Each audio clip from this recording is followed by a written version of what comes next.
අඩිතාලමක් කරපුවාම රටක් ගොඩනගන්නේ කොහොමද? බය වපුරලා තමයි මේ අය හැමදාම ඡන්දෙ ගත්තේ. බොරුවට ආයුෂ නැහැ. ඒක අපිට සම්පූර්ණයෙන්ම පැහැදිලි වෙන්න ඕනේ. දැනටම ඒකේ පේනවා. හරිද? බොරු කියලා. අනිත් එක කරන්නේ මොනවද? මිනිස්සුන්ව බය වද්දනවා. අපිට කොවිඩ් බිය තියෙනවා, ත්‍රස්ත බිය තියෙනවා. එතකොට අපිට බියක් ඇති වෙනවා. බිය ඇති වුනහම ඒ මරණ බිය ඇති වුනහම අපි පාලනය කරන්න ලේසියි. ත්‍රස්ත බිය ඇති කරන්න පුළුවන් අපේ හමුදාවන් වලට තමයි. ඒ අයට විශාල කීර්තියක් තියෙනවා රට තුල. ඒ අය කරලා තියෙන දේ ගැන. මේ COVID-19 බිය නැති කරන්න පුළුවන් වසංගත රෝග විශේෂඥයන්ටයි ඒ වගේම සෞඛ්‍ය ක්ෂේත්‍රයේ ඉන්න අයට තමයි ඒක නැති කරන්න පුළුවන්. ඒ එහෙම තමයි රටක් ඉස්සරහට ගෙනියන්න පුළුවන්. අපිට මේ බියෙන් මොනවත් කරන්න බෑ. ඒ නිසා මට මතක් වෙනවා අපේ පාර්ලිමේන්තුවේ ඉන්න මන්ත්‍රීනියක් කියපු කතාවක්.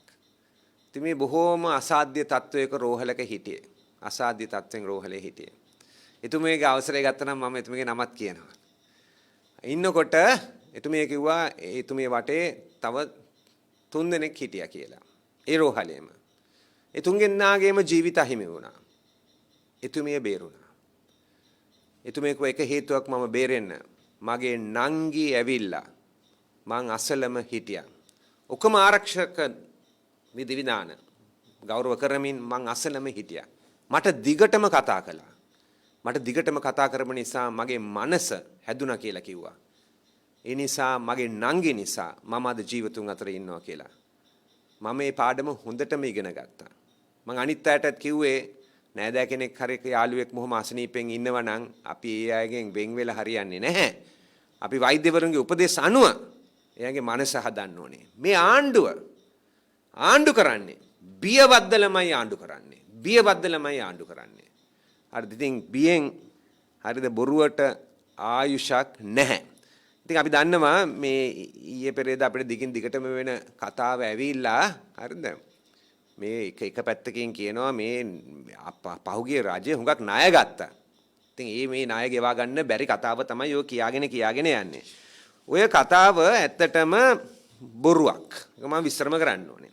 එකක් ඇලිය 2015 ඉඳන් 2019 වෙනකන් ගත්තේ මුළු ණය ප්‍රමාණය හරිද ඩොලර් බිලියන 4.5ක් පමණ වෙනවා. හරිද?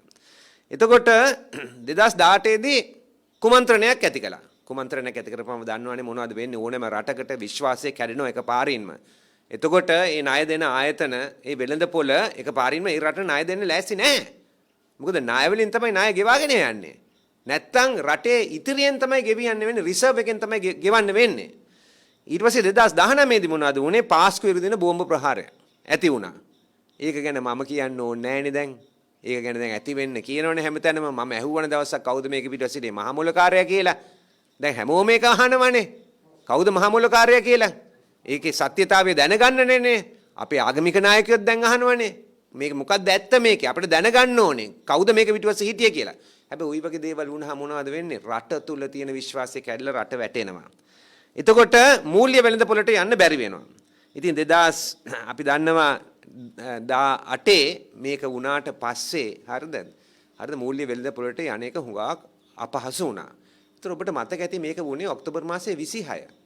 අයවැය මංගල සමරවීර මැතිතුමා ඉදිරිපත් කරන්න දවස් ගානකට ඉස්සලා අයවැයක් ඉදිරිපත් කරගන්න බැරි වුණා 2018 අවසානයේ 2019ට. මේ සිද්ධිය නිසා.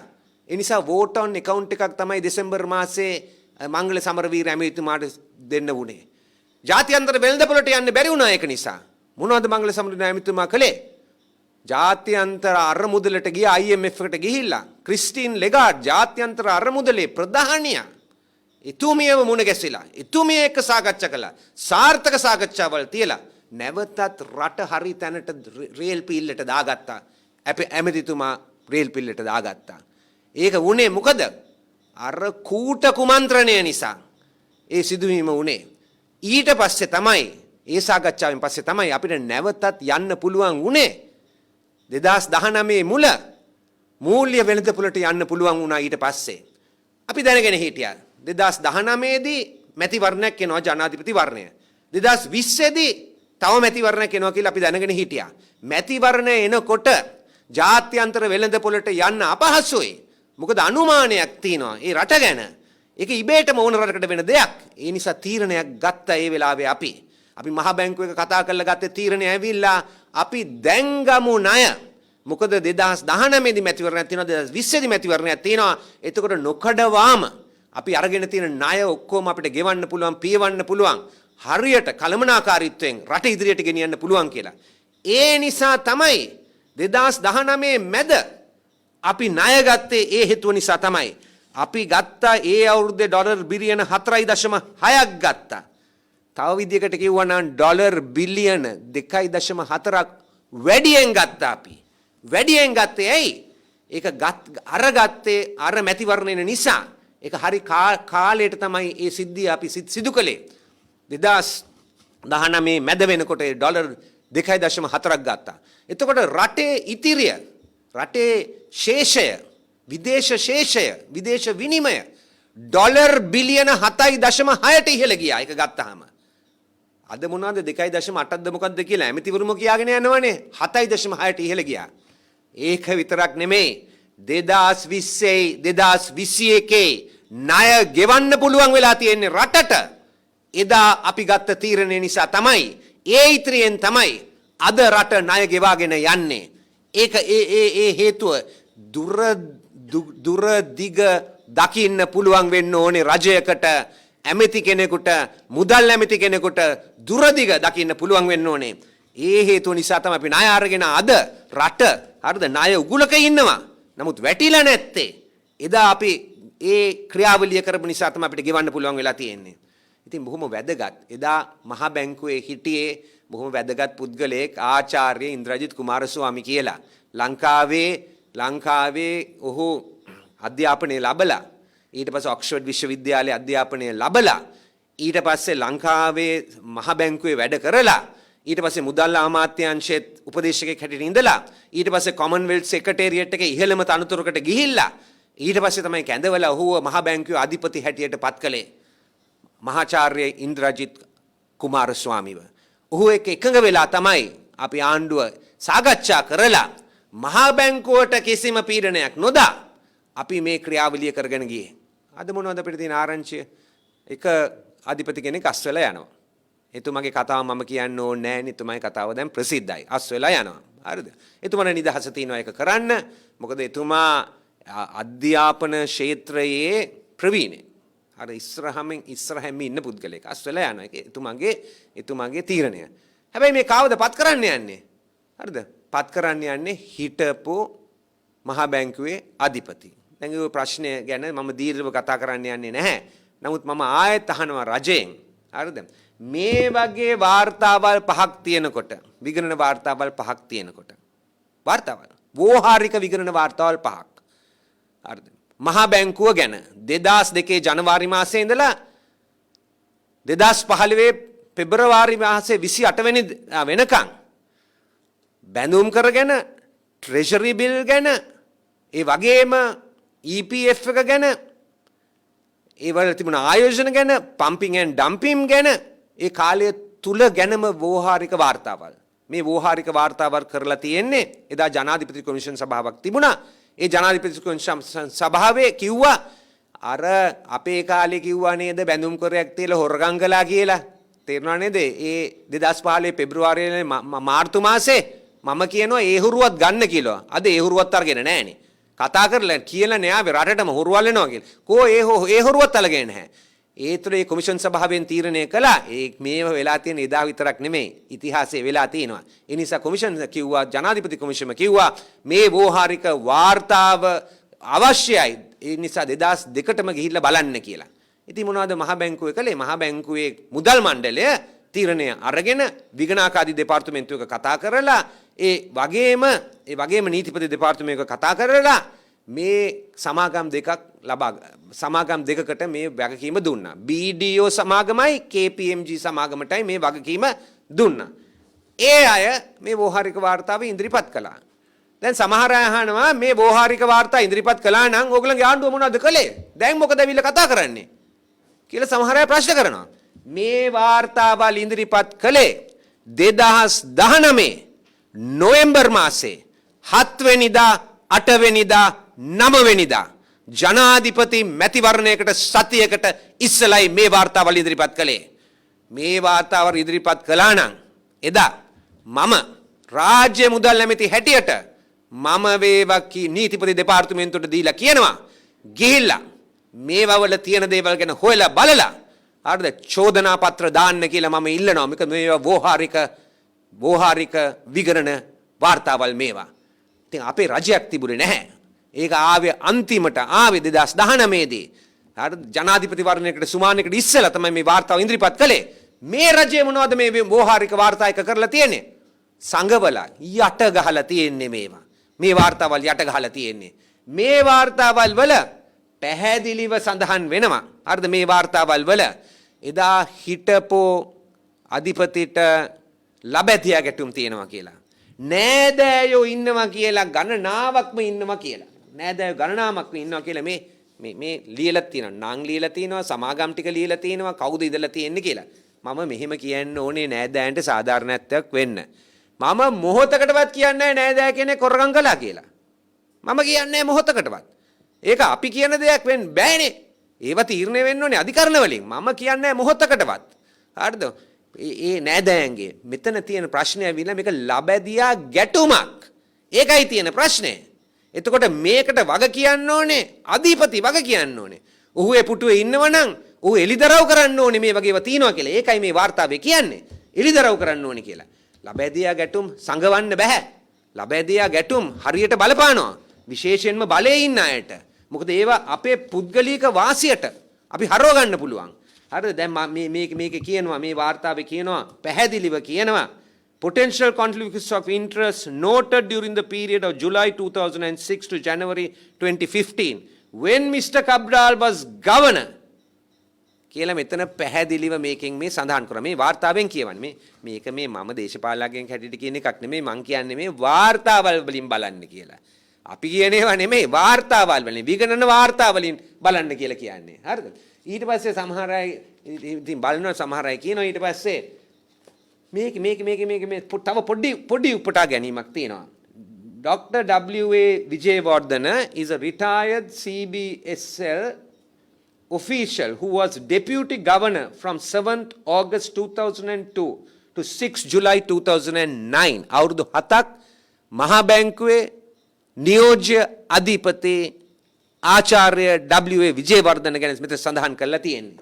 හරිද? මේ උපුටා ගැනීමක් කියන්නේ when the commission of inquiry asked Dr. Vijayawardena for his views on whether a failure Mr. Cabral to disclose to the monetary board on that his sister Shiromi was a director of the holding company of PTL would have been inappropriate, he replied in the affirmative කියලා මෙතන තියෙනවා.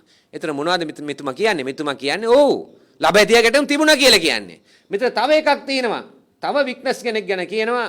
මෙතන the witness of statement at the Presidential Commission, Mrs. Mano Ramanathan, who was appointed as a member of the Monetary Board 6 December 2007. When she was questioned at the Presidential Commission, whether Mr. Cabral or Mr. Arjuna Mahendran had brought to the attention of the Monetary Board the fact that close relative was a director of the holding company of Perpetual Treasuries, and Mr. Shiromi and Mr. Arjuna Aloysius respectively, she had replied that the fact was not disclosed to the Monetary Board.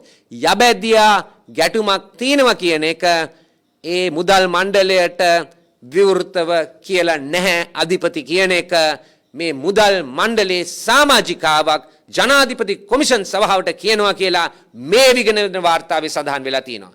එතකොට මේකේ තව තියෙනවා මූල්‍ය ගැන ඒවා තියෙනවා කොච්චර මුදල් නැති වෙලා තියෙනවද කියලා කියනවා. මම මේ ඔක්කොම විස්තර කියන්න යන්නේ නැහැ. දැන් මම මේක ගන්න හේතුව ඇවිල්ලා හරිද අපේ රට ඉස්සරහට ගෙනියන්න නම් මේ ඉහළ තනතුරු වලට යන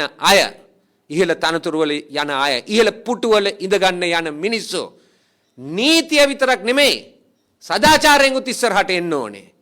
හැම එකම හැම රටකම නීතියේ නැහැ. තේරෙනවද හැම එකක්ම නීතියේ නැහැ. දැන් උදාහරණයක් හැටියට හරිද අපි පාර්ලිමේන්තු මන්ත්‍රී කෙනෙක්. අපි කවුරු හරි මරනවා. හරිද? මිනිමරුවෙක් හැටියට. පාර්ලිමේන්තු මන්ත්‍රීවරලා ඉඳලා තියෙනවනේ එහෙම ඉතිහාසෙ. හරිද? ඊට පස්සේ කියනවනේ එහෙම මරලා තියෙනවා නම් හිර ගෙදරකට ගියොත් අවුරුදු 2කට වැඩියද මොකද්ද? අවුරුදු 7කට අපිට සිවිල් අයිතියක් නැහැ. ඡන්ද ඉල්ලන්න බෑ පාර්ලිමේන්තුවටත් එන්න බෑ කියලා සඳහන් කරනවා. හරිද? එහෙම තමයි නීතිය තියෙන්නේ. හැබැයි ජනාධිපතිතුමා සමාවක් දුන්නොත් එතකොට ඒක හරියටම අපි වර්ධ කළේ නැහැ වගේ. එතකොට අර අවුරුදු 7ක තියෙනවනේ සීමාවක්. ඒ අවුරුදු 7 සීමාව ඉබේටම ඉවත් වෙනවා. දැන් මම අහන්න කැමති ජනතාවගෙන් අහන්න කැමති. එහෙම එකක් වුණත් ඒ පුද්ගලයා රටේ ඉහළම පුටුවකට යන එක සුදුසුද? ඒ පුද්ගලයාට යන්න පුළුවන් පාර්ලිමේන්තුවට යන්න පුළුවන් කැබිනට් මණ්ඩලයට යන්න පුළුවන් ශ්‍රේෂ්ඨාධිකරණයට පත්වෙන්න පුළුවන් ඒ පුද්ගලයාට මරණ චෝදනාව තිබුණේ පුද්ගලයාට හැම එකම නීතිය ලියලා තියෙන්න ඕනේ නැහැ හරිද නීතිවල හැම රටේම සමහර ඒවා ලියලා තියෙනවා නමුත් හැම එකක්ම නීතිය නැහැ නීතිය නැති වුණාට ජාත්‍යන්තර නීතිය ජාත්‍යන්තර සම්ප්‍රදායත් ඕනෑම රටක ක්‍රියාත්මක වෙනවා ඒතර ඒක සුදුසු දේ පුද්ගලයාට එමෙ යන්නේක ඉතින් මම ඒකයි යහන්නේ මේ ප්‍රශ්න වලට ඉස්සලා පිළිතුරු දෙන්න ඊට පස්සේ පත්වීම කරන්න මොකද කවුරු හරි මොනවත් වරදක් කරලා නැත්තම් ඒ පුද්ගලයා නිදහස් නම් සාධාරණයි ඒ පුද්ගලයාට ඒ අවස්ථාව දෙන එක සාධාරණයි ඒ නිසායි මම අනිත් කතාවල් කියන්නේ යන්නේ නැහැ හුඟක් කතාවල් තියෙනවා ඒවා කියන්න යන්නේ නැහැ මේ වෙලාවේ නමුත් මම මේක කියන්නේ මේ රට අපි ගොඩ ගන්න යනවා නම් හරිද අපිට මීට වැඩිය හිතන්න වෙනවා I will say it a little bit in English quickly. I would like to say there's just two very quick points. One point that I would like to talk about is that we have often been accused that there has been a lot of debt that we have taken. We have taken during the period 2015 to 2019 about a little under $5 billion of debt. And in this period of this government, right, they have taken right almost that amount in less than 2 years. This is just a comparison. But I might explain why we took so much debt during our period. And the reason we took it was actually, most of it we took was in the year 2019. And the reason we took it in 2019 is we knew that elections were coming at the end of 2019 and that election was going to be a presidential election. After that, there was going to be another election in 2020, which was going to be a parliamentary election. And as we all know, that when elections come, it is more difficult to access the capital markets. And therefore, we discussed it, we decided on it, we discussed it with the central bank of the country, and what we did is we took more debt than we required at that point, right? We took about 4.6 billion during the year, of which 2.4 billion was actually in excess of our requirements. The positive side of that was that the reserves of the country went up to $7.6 billion. Now that was taken because of the uncertainty that was going to unfold in the future. And we want to make sure that Sri Lanka, had access to the capital markets, better make use of that. That's why it was taken. Looking back on that decision of Mangala Samaraveera and Dr. Indrajit Kumaraswamy, I must say that that was really a good decision that we took at that point because Sri Lanka has not defaulted on its debt in 2020 and in 2021 because of the far-sighted policies that we adopted at that time. When we are talking about having people in top positions in this country, whether it is the governor of the central bank or it's some other position, the former governor of the central bank, Dr. Kumaraswamy, was a part of the Central Bank of Sri Lanka. Subsequently, he has been an advisor at the Ministry of Finance. He's been a long-standing employee of the Commonwealth Secretariat at a very senior level. And then he was invited back into Sri Lanka, and then he was appointed governor of the central bank. People who are going into these top positions, right, must not only fulfill legal criteria, but they must also fulfill the highest expectations of the people. They must fulfill it. So recently we just heard that the present governor of the central bank is retiring and he has his own reasons for doing so. And we know that he was a very well accepted academic in this country. But we have also heard that a member of parliament, cabinet member of the minister in the government, right, is going to be appointed as governor of the central bank. But this person has held this position previously. There have been many questions that have been raised. For example, the question was raised that during his period, right, that there have been conflicts of interest. There are 5 reports, right? These are forensic audit reports that have basically been presented, which raise a lot of questions about the tenor in which Mr. Nivard Cabral was governor of the central bank. All we are saying is we want to find out answers for these reports.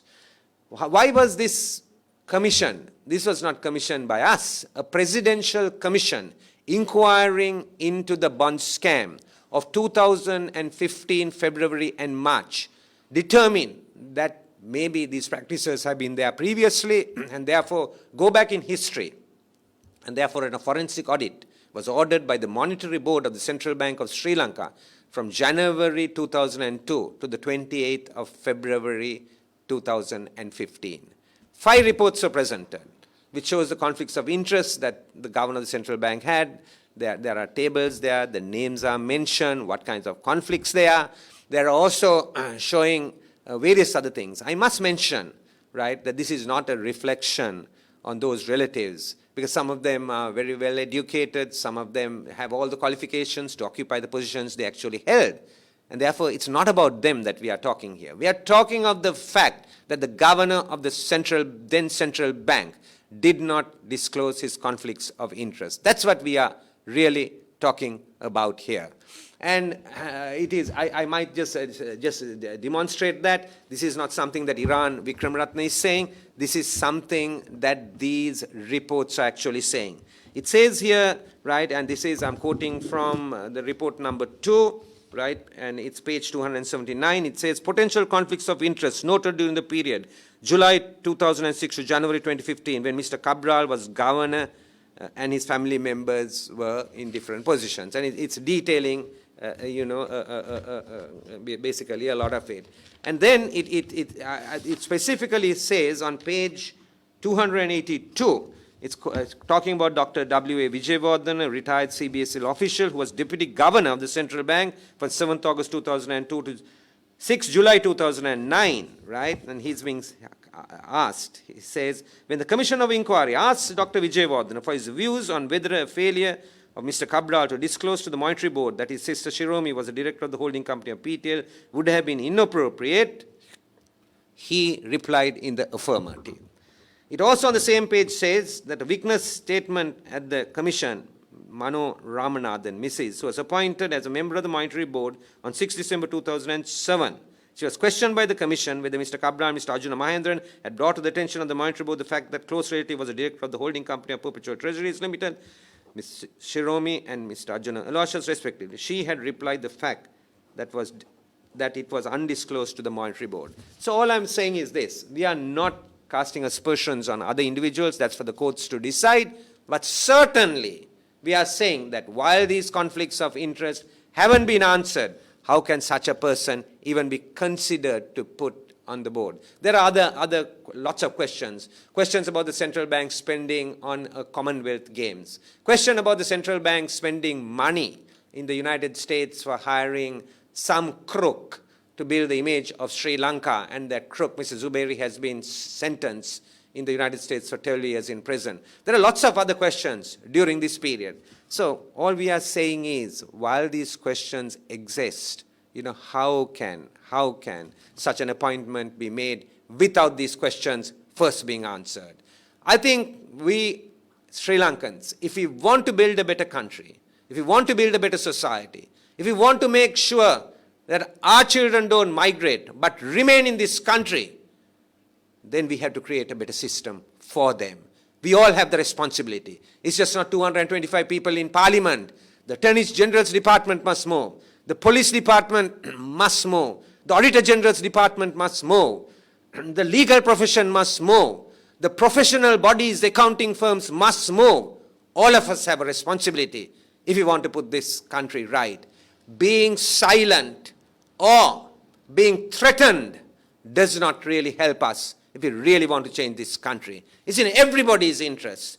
to do what is right to build a better Sri Lanka. That is why we are asking on the government, when they are making appointments, to make appointments where people could really look up to.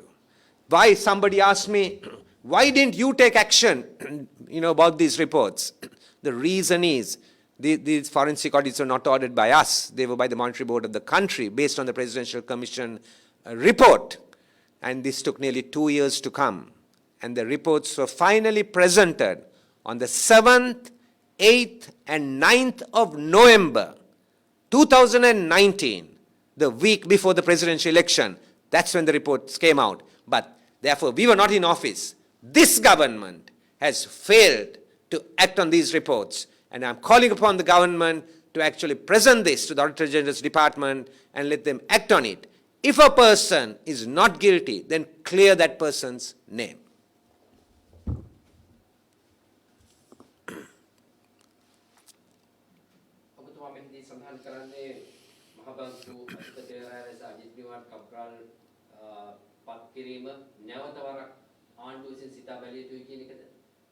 අනිවාර්යෙන්ම නැවත සිතා බැලිය යුතුයි. මොකද හුඟක් හේතු තියෙනවා. ඒක සිතා බලන්න එක අපි කියන දෙයක් නෙමෙයි.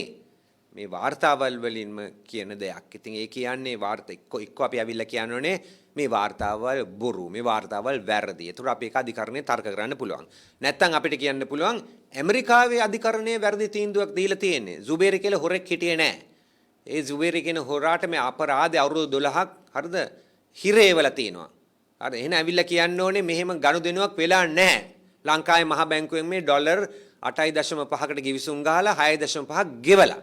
එනේ ඒවා අවිල්ලා කියන්නේ නේ අධිකරණයේ කියලා ඒක නිවැරදි කරන්න. එහෙනම් අපි කියන්න ඕනේ හරිද ඇමරිකාවේ අධිකරණයේ වැරදි.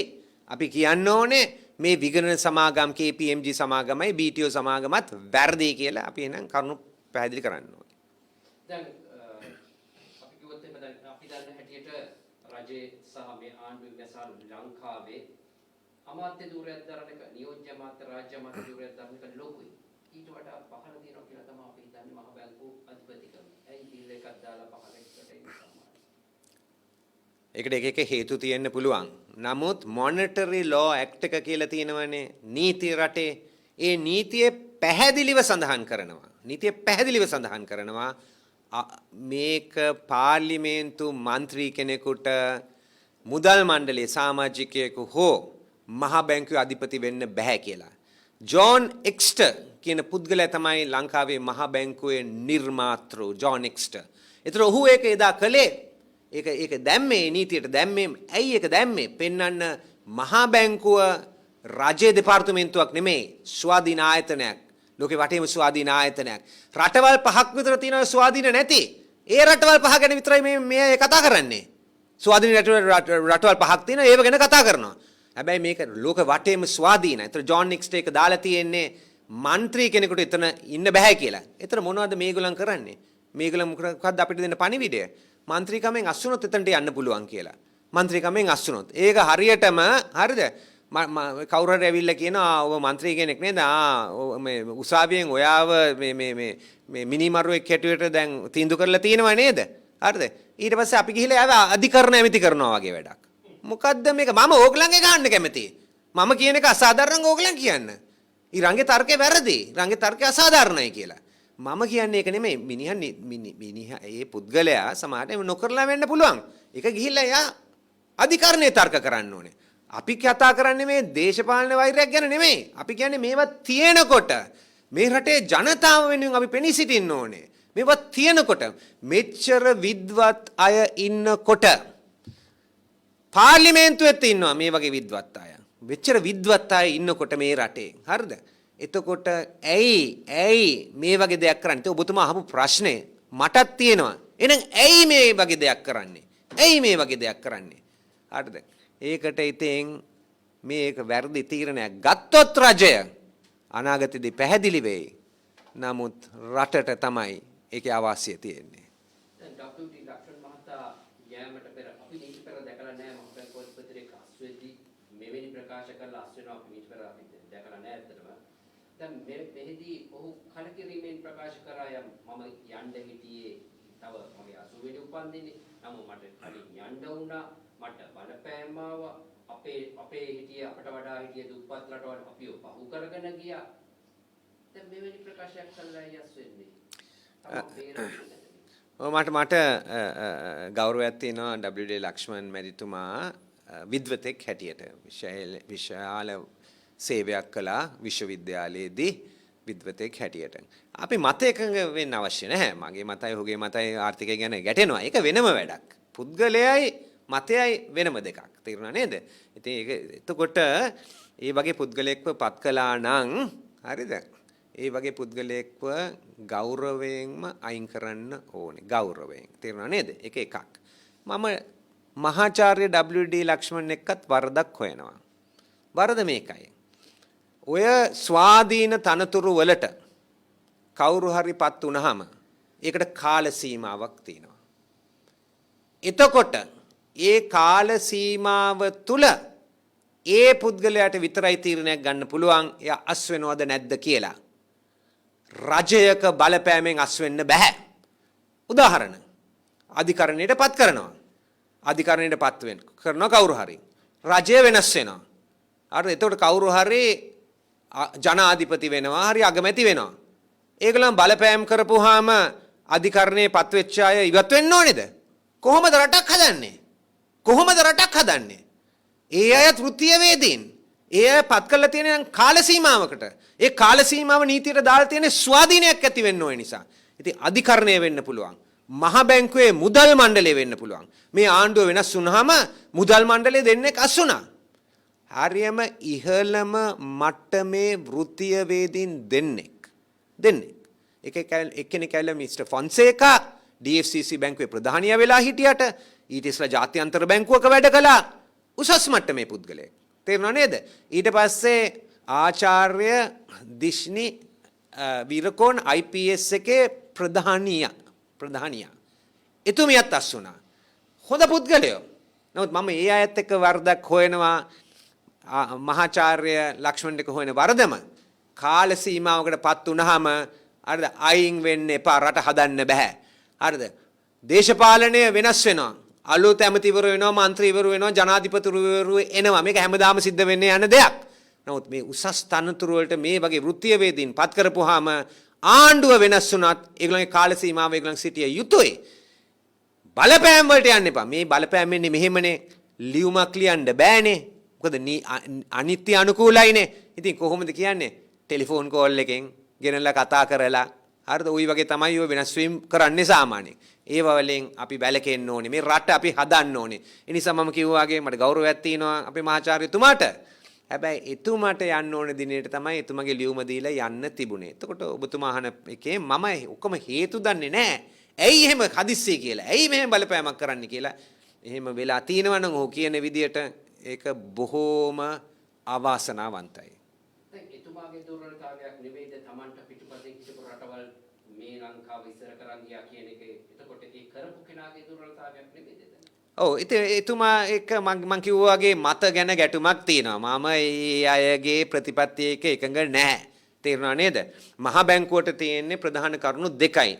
එකක් ඇවිල්ලා මූල්‍ය ක්ෂේත්‍රයේ හරිද ස්ථාවරභාවය පවත්වීම. ඒක තමයි පළවෙනි වගකීම මහ බැංකුවක. දෙවෙනි වගකීම ඇවිල්ලා හරිද මහ බැංකුවේ තියෙන වගකීම ඇවිල්ලා ඉන්ෆ්ලේෂන් එක. ඒක පාලනය කිරීම තමයි මහ බැංකුවේ වගකීම. හරිද? ඔය දෙක තමයි තියෙන්නේ. ඒතර ඒක පාලනය කරන්න සාමාන්‍ය මහ බැංකුව පාවිච්චි කරන්නේ පොලි අනුපාතය තමයි පාවිච්චි කරන්නේ. ඉතින් ණය ගන්නකොට treasury bond වෙන්න පුළුවන්, බැඳුම් කර වෙන්න පුළුවන්. ඒකට ඒක ප්‍රසිද්ධ කරනවා මෙහෙම ගන්නවා කියලා. කරපුවාම එක එක ඉල්ලනවා. ඒතර ඒගොල්ලන් තීරණය කරලා ඒක දෙනවා. දැන් මොනවද වෙලා තියෙන්නේ ළඟදී වෙලා තියෙන්නේ ඒක පාලනය කරන්න හදනවා අනිවාර්යෙන්ම රජයෙන් යම්කිසි බලපෑම් තිබිලා තිනවා පොලිය පාලනය කරන්න. එතකොට මොනවද වෙන්නේ? ඒවා ඔක්කොම සල්ලි ලැබෙන්නේ නැහැ. සල්ලි ලැබෙන්නේ නැතිකොට මොනවද කරන්නේ? සල්ලි අච්චු ගහන්න වෙලා තිනවා. සල්ලි අච්චු ගහම මොනවද වෙන්නේ? ඩොලර් එකක් නැහැ. රුපියලේ අගයට ලොකු බලපෑමක් ඇති වෙනවා. ඒ විතරක් නෙමෙයි. බඩු මිල ඉහළ යනවා. ඒක ගැන මම මගේ කටහඬ අහන අම්මලාට අක්කලාට කියන්න අවශ්‍ය නැහැ බඩු මිල ගැන. බඩු මිල ඉහළට යනවා. ඉතින් ප්‍රතිපත්ති එක්ක මම එකඟ නැහැ. එතුමන්ලාගේ මම ඒක කිව්වේ පුද්ගලයා ගැන මම කිව්වේ. දැන් ජනාධිපතිතුමා අගමැතිතුමා මුදල් අමාත්‍යවරයා නැවතත් මහ බැංකුව කරන්න පුළුවන් පුද්ගලයා හැටියට තීරණය කළොත් අජිත් නිවාඩ් කප්රාල් මහත්තයා තමයි අග කරන්න පුළුවන් කියලා ඒ තීරණය හරිද වැරදිද? ඒක සම්පූර්ණයෙන්ම වැරදි. මේවා වලට ඉස්සලා පිළිතුරු දෙන්න ඕනේ පත් කරන්න ඉස්සලා. මේවට පිළිතුරු දෙන්න ඕනේ. ඇමරිකාවට ඩොලර් මිලියන් 8.5ක් යවලා තිනවා. ඒක ඇමරිකාවේ අධිකරණයේ සඳහන් වෙලා තිනවා. ලංකාවෙන් ආව කියලා හොරෙකුට දීලා තිනවා කියලා. ඒ හොරාව ගිහිල්ලා දාලා තිනවා හිරගෙදර දාලා තිනවා අවුරුදු 12කට හිරගෙදර දාලා තිනවා. ඒ හොරාව කවුද ඒක ගෙව්වේ? කවුද අනුමත කළේ? මහ බැංකුවට නීතියෙන් පිට එහෙම ක්‍රියා කරන්න පුළුවන්ද? මම කියන්නේ ඕවලට පිළිතුරු දෙන්න ඕනේ. හරිද? පිළිතුරු දීලා තමයි හරිද අපිට ඉස්සරහට යන්න පුළුවන්. ඕවලට පිළිතුරු දෙන්නේ නැතුව පත්වීම් කළොත් එහෙනම් මම කිව්වා වගේ හරිද? මිනිමරුව පත් වෙන්න පුළුවන්. හරිද? මේ රටේ අධිකරණ ඇමති හැටියට ඔය යන ගමන අපි ඔහොම ගියොත්. දැන් මහ බැංකුව තීරණයක් ගත්තා ආනයන පාලනය කිරීම සඳහා යම් වෙන. දැන් ඊයේ වෙනදා අමාත්‍යවරයා සමග එකුණු ඇගලුම් නිෂ්පාදකයෝ කියා සිටියේ මේ රටට අවශ්‍ය ඇගලුම් සියල්ලම තියෙනවා. අපිට පුළුවන් නිෂ්පාදනය දෙන්න. ඇයි මේ අපි බලාපොරොත්තු වෙලා හිටපු දෙයක් තමයි මේ ආණ්ඩුව පරක් වෙලා ඉකලේ කියලා. මොකක්ද ඒගොල්ලන්ගෙන් අදහස් කරන්නේ? නිෂ්පාදනය අනිවාර්යෙන්ම මම විශ්වාස කරනවා මේ රටේ ඒ ශක්තිය පුද්ගලික අංශයට තියෙනවා. ඒක අපිට කිසිම ප්‍රශ්නයක් නැහැ. ඒක අපිට විශ්වාසයක් තියෙනවා. තේරෙනව නේද? ඒ විශ්වාසයක් තියෙනවා. එතකොට මෙතන අර ප්‍රශ්න දෙකක් අහනවනේ ඕක ඇතුලේ හැංගිලා තියෙනවනේ. එකක් ඔය මේ අවශ්‍ය ඇඳුම් පිළිබඳව තේරෙනව නේද? බ්ලවුස් එකයි අට ඇඳුමයි ඔය හුඟක් අය කතා කරලා තියෙනවනේ. හරිද? ඕවා අත්‍යවශ්‍ය භාණ්ඩ නෙමෙයි. ඒ නිසා 100%ක තන්පතුවක් දාලා පිට රටේ ඉඳලා LC එකක් විවෘත කරලා ගේන්න පුළුවන් කියන ඔය කතාවනේ. මං හිතන්නේ ඒක කිසි ගැටලුවක් ප්‍රශ්නයක් නැහැ. දන්නවා 100% දැම්මත් ගේන්න බෑ. ඩොලර් නැහැ. මම කතා කළා බැංකුවක ප්‍රධාන විධායක නිලධාරියට. මම කතා කළා බැංකුවක භාණ්ඩාගාරිකයෙකුට. තව බැංකුවක. කෙලින්ම ඒගොල්ලන්ගෙන් අහන්න. ඇත්තට මෙතන මොනවද වෙන්නේ කියලා. ඒගොල්ලන් කන්නේ ඔය කතාවල් මොනවා kuwar ඔය 100% දැම්මත් ඔය ගේන්න බෑ. අපිට ඩොලර් නැහැ. ඉතින් මං ගියා මහ බැංකුවෙන් කිව්වේ නැද්ද ඔයගොල්ලන්ට ඩොලර් දෙනවා කියලා. කවුරු හරි 100%ක් දැන්පත්තුවක් දැම්මොත් ගේන්න. එහෙම අපිට කියලා නැහැ ඩොලර් දෙනවා කියලා. අපි ඒ LC එක හරිද ණයවරේ ලියුමනද කරන්නේ ඒක ඩොලර් එක තියෙනවා නම් විතරයි කියලා හොන් සඳහන් කළා. ඉතින් කොහොම ඒක ගැන වෙන්නේ නැහැ. ඇඟලුම් කර්මාන්තයට මම ඒ අය වෙනුවෙන් කතා කරලා කියනවා අනිවාර්යයෙන්ම රජය GSP+ එක ආරක්ෂා කරන්න වැඩ කරන්න. මොකද මේ ඇඟලුම් කර්මාන්තයේ යුරෝපයට යවන අපනයනෙන් 52%ක්ම යන්නේ ඇඟලුම් කර්මාන්තයේ GSP+ එක හරහා. ඒක අපි ඒක වැඩි කරගන්න ඕනේ. අපිට එතන ලොකු අවස්ථාවක් තියෙනවා. ජෑෆ් එකෙත් ඒක සඳහන් කරලා තියෙනවා. මේ ඇඟලුම් කර්මාන්තයේ ඉන්න සමාගමේ ප්‍රධානියෝ ඒක අවශ්‍යයි කියලා මම රජයට කියනවා අපේ වෙළඳපොළ ආරක්ෂා කරන්න ක්‍රියා කරන්න කියලා. එතකොට දැන් ඕන් කියන හැටියට මේ දේශීය කර්මාන්ත නැංවීමට මේ භාණ්ඩ ගණනාවක වාරණයක් දැම්මා වෙන්න බැයි. ඒකනේ දාණ්ඩුව කියන උත්තරේ. ඔය දේශීය කර්මාන්ත ආරක්ෂා කරන බොරුව කරන්න එපා. හරිද? බොරුව කරන්න එපා. 2020 හරිද? 2020 මැයි මාසයේදී දේශීය සීනි කර්මාන්තය ආරක්ෂා කරන්න ඕනේ කියලා අපේ කාලේදී බද්දක් දාලා තිබුණ ස්පෙෂල් කොමොඩිටි ලෙවි එකේ විශේෂ බද්ද 1 කිලෝකට රුපියල් 35යි කියලා. මොනවද මේ රජය කළේ 2020 ගලන් පත් වුණාට පස්සේ මැයි මාසේ 35 මදි රුපියල් 50කට ඉහළ දැම්මා. මේ රජය දැම්මේ 50කට ඉහළ දැම්මා. ඇයි දැම්මේ? දේශීය කර්මාන්ත අපි ආරක්ෂා කරන්න ඕනේ පිට රටින් ඉඳලා සීනි ගේන්න ඕනේ නැහැ කියන තර්කය උඩ දැම්මේ. ඔක්තෝබර් මාසේ 17 වෙනිදා වෙනකොට 2020ම රුපියල් 50 ඉඳලා 725ට පල්ලෙහාට දානවද? ඔය දේශීය කර්මාන්ත කතාව කියලා හරිද? බොරු මම කිව්වා වගේ බොරු. බොරුවට ආයුෂ නැහැ. තේරුණා නේද? බොරු කියලා. හරිද? බොරු කියලා. ඊට පස්සේ ඒගලන්ට වාසි වුණාම ඒගලන්ගේ ගජමිතුරන්ට උදව් කරන්න අවශ්‍ය වුණාම ඒක රුපියල් 50න් 725ට ගෙනාවා. ඉතින් ඔය දේශීය කර්මාන්ත වලට මම හිතන්නේ මුලේ තියෙන ව්‍යාපාරිකයෝ ඕවා විශ්වාස කරයි කියලා. ඔය එක එක කතාවල් ඇවිල්ලා කලින් කලට ඔය ඇමතිලා ඔබතුමාම නම් කරනවනේ ඇමතිලා. ඔය ඇමතිලා ඇවිල්ලා එක එක කතාවල් කියනවා. ඒක වෙන්නේ නැහැ. ඒ ව්‍යාපාරයේ ගොඩනගවන්න ඇත්තටම හරි ප්‍රතිපත්තිය තියෙන්න ඕනේ. ප්‍රතිපත්තිය හැමතිස්සෙම මාරු කරන්න එපා. ඔය ස්ථාවරව තිබ්බොත් ව්‍යාපාරිකයෝ දක්ෂයි. ඒ අය දන්නවා තීරණ ගන්න. මේව හැමදාම මාරු වෙනකොට එයාට තීරණ ගන්න බෑ. එක තීරණයක් ගන්නවා අද දෙන්න මේව කනවා හෙට වෙනකොට තව එකක් ඇවිල්ලා කියන කොහොමද ව්‍යාපාරයක් ගොඩනගන්නේ? ඉතින් එක ප්‍රතිපත්තිය දිගටම තියාගන්න ඕනේ. එහෙම තමයි ව්‍යාපාරයක් ගොඩනගන්න පුළුවන්. දැන් මේ වෙද්දි වෙනද පොලේ දැන් මේ නීතිය දාලා තව දවස් දෙකයි. නමුත් වෙනද පොලේ දුරකථන මිල ඉතාමත් ශීඝ්‍රයෙන් වැඩි වෙලා කියලා වෙරලා දැන්ටම කතිකාවක් යනවා. සාමාන්‍යයෙන් ලක්ෂ 2මාරක විචක 5 වෙලා තියෙනවා. ඕනම දුරකථනයකට 10,000 15,000 වැඩි වෙනවා කියලා. දැන් දුරකථන හිගයක් ඇති වෙනවා කියනවා. දැන් මෙවැනි වාතාවරණයක් බලාපොරොත්තු වුණාද රජය? ඔව් ඉතින් ඇත්තටම මේගොල්ලන් කරන පාලන ක්‍රමෙන් හරිද ආනයනය හරිද සීමා කරනවා නම් ඉබේටම මිල ඉහළ යනවා. මොකද ආනයන සීමා වෙනවා නම් ඉබේට මිල යනවනේ. හිඟයක් ඇති වෙනවනේ. ඉල්ලුම සැපයීම බලපුවාම සැපයීම නැහැ ඉල්ලුම වැඩි. හරි ඊට පස්සේ කිව්වහම ගිහිල්ලා තැන්පත්තුවක් දාලා 100%ක් ඒක ආනයනය කරන්න පුළුවන් කියලා කිව්වහම ඉබේටම ඉහළ යනවා. ඇයි තැන්පොතුව දානකොට ඒ ක්‍රියාවලියේ වියදම ඉහළට යනවා.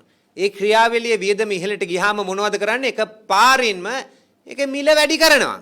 ඒක මිල වැඩි කරනවා. දැන් මට තියෙන ප්‍රශ්නේ ඇවිල්ලා මිල එකක්. දෙවෙනි එක ඇවිල්ලා හරිද? මොබයිල් ෆෝන් එක ගැනනේ ඔබතුමා කතා කළේ. මොබයිල් ෆෝන් එක, කම්පියුටර් එක අත්‍යවශ්‍ය භාණ්ඩයක් නෙමෙයිද? අපි කියනවා දරුවන්ව අපි පාසල් ලෙවල නැහැ දැන් අවුරුද්දක් කිට්ටු වෙනවා තව මාස ගානකින්. පාසල් ලෙවල නැහැ දරුවන්ව. හරිද? ඊට පස්සේ දරුවන්ට කියනවා ඔන්ලයින් ඉගෙන ගන්න කියලා කියනවා. එදා දුන්නේ අපි ඉස්කෝලේ යන කාලේ හරිද? ඔබතුමාත් ඉස්කෝලේ යන කාලේ හරිද මොනවද අපිට දුන්නේ? පොත දුන්නේ. හරි එක්සයිස් පොත දුන්නා ලියන්න. අච්චු පොතක් දුන්නා හරිද? ඒක දුන්නා අපිට කියවන්න. ඉතිහාසයද රසායන විද්‍යාවද දුන්නා. අපි එහෙමයි. අද මොකද්ද පොත? අද පොත ඇවිල්ලා මේකයි පොත අද. කම්පියුටර් එකයි පොත අද. දෙක අත්‍යවශ්‍ය භාණ්ඩයක් නෙමෙයිද? ඊට පස්සේ හරිද? ඒකට කිව්වහම ඒක සීමා කරනවා කියලා කිව්වහම පොතපත සීමා කරන වැඩක් මේ කරන්නේ අධ්‍යාපනයට. මොනවද මේ කරන්නේ? මේ අය අපිව මේ මොන යුගයටද මේ ගෙනියන්න යන්නේ?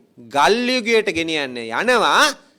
ලෝකය තාක්ෂණ යුගයෙන් තවත් ඉස්සරහට යනකොට. එන්නේ ඒ අයගේ ප්‍රතිපත්තිය. දැන් ඊයේ ආණ්ඩුපක්ෂ මන්ත්‍රීවරයෙක් කියනවා වේල් 3ක් කාපු ජනතාව වේල් 2ක් කාලා ජීවත් වෙන්න පුරුදු වෙන්න ඕන කැපකිරීම කරන්න ඕන කියලා. ඔබතුමාලා ලෑස්තිද කැපකිරීම කරන්න? දෙකක් කන්න. අනේ මං හිතන්නේ මිනිස්සුන්ගේ දුක දැනගෙන කතා කරන්න ඕනේ. මිනිස්සුන්ගේ දුක දැනගෙන. වේල් 3ක් වේල් 2ක් එක වේලක්වත් කන්න බැරි මිනිස්සු මේ රටේ දැන් ඉන්නවා. ගියොත් සුපර් මාකට් ළඟට ගියොත් සමහර තැන්වල මට මේ දුරකථනයෙන් කතා කරලා තියෙනවා. සුපර් මාකට් ළඟට ගියොත් සමහර සුපර් මාකට් වල හැම සුපර් මාකට් එකේම තියෙනවා. සමහර දේවල්ට කල් දානවා, දින දානවා. කිරි එක මේ දිනේට ඉස්සලා බොන්න ඕනේ.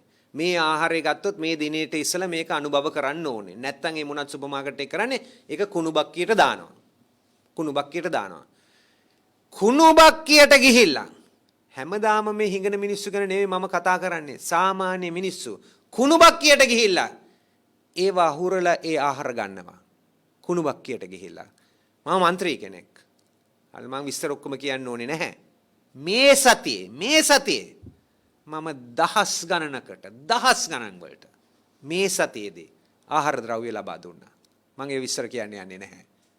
ඇයි අපි ඒක කරන්නේ? ඇයි ඒක අපි කරන්නේ? ඒක කරන්නේ මිනිස්සු බොහොම අමාරුවෙන් ජීවත් වෙන්නේ. මේක තේරෙන්නේ නැත්තම් මොනවද මේ മന്ത്രിවරු ඇවිල්ලා කතා කරන්නේ? ඔබතුමා කියන්නේ එතුමා කියන හැටියට කැපකිරීම කරන්න මේ රජයේ මේ ජනතාව ලෑස්ති නැහැ කියන එකද කියන්නේ? ජනතාවට උගන්වන්න ඕනේ කැපකිරීම කරන්න. පාලක පක්ෂය කැපකිරීම කරන්න ඕනේ. ඊට අමතරව මේ මහතා රංජන් රාමනායක මහතා නිදහස් කරගන්න ඉල්ලුවා. ඊට පස්සේ චන්ද්‍රිකා කුමාරතුංග මැතිණිය ඉල්ලා සිටිනවා. යම් බලාපොරොත්තුවක් තියෙයිද මේ වැනි වාතාවරණයක රංජන් රාමනායක මහතා නිදහසක් ලැබෙයි කියලා? මම හුඟක් සන්තෝෂයි සජිත් ප්‍රේමදාස මැතිතුමා චන්ද්‍රිකා කුමාරතුංග මැතිණිය රංජන් රාමනායකගේ නිදහස වෙනුවෙන් පෙනී සිටීම ගැන. ඒ වගේම පාර්ලිමේන්තුවට පුද්ගලික කෙටුම්පතක් ඉදිරිපත් කරලා තිනවා පාටලි චම්පික රණවක මැතිතුමා. ඒ කියන්නේ අධිකරණයට අපහාස කරලා තිනවා නම් ඒ අධිකරණයෙන් දෙන්න පුළුවන් දඬුවම සීමා කරන්න කියලා. ලෝකේ වටේම නීති තියෙනවා. අපේ රටේ ඒකට නීතියක් නැහැ. ඒක අධිකරණයේ අඩුපාඩුවක් නෙමෙයි. ඒක පාර්ලිමේන්තුවේ අඩුපාඩුවක්. මොකද පාර්ලිමේන්තුව තමයි නීති හදන්න ඕනේ. ඒ නිසා රංජන් රාමනායක අධිකරණයට අපහාස කළා කියලා අවුරුදු 4ක දඬුවමක් දුන්න රංජන් රාමනායකට. ලෝකේ අනිත් රටවල් එක්ක බලනකොට සාමාන්‍යයෙන් එක්කෝ සුළු මුදලක් ගෙවන්න ඕනේ, එක්කෝ අවවාදයක් දෙනවා, නැත්නම් මාස 3ක් හරි මාස 6ක් තමයි හිරේ යවන්නේ. ඉතින් නීතියක් නැති නිසා තමයි අධිකරණය අවුරුදු 4ක සිර දඬුවමක් දීලා තියෙන්නේ. ඉතින් මේ පාර්ලිමේන්තුවේ ඉදිරිපත් කළ තියෙන කෙටුම්පත මම රජයෙන් ඉල්ලීමක් කරනවා මේ කෙටුම්පත දිහා බලලා මේ කෙටුම්පත අපි අනුමත කරමු. මේ කෙටුම්පත අනුමත කරලා හරිද ඒකේ තියෙන වැඩිම දීර්ඝම දඬුවම ඇවිල්ලා මාස 6යි.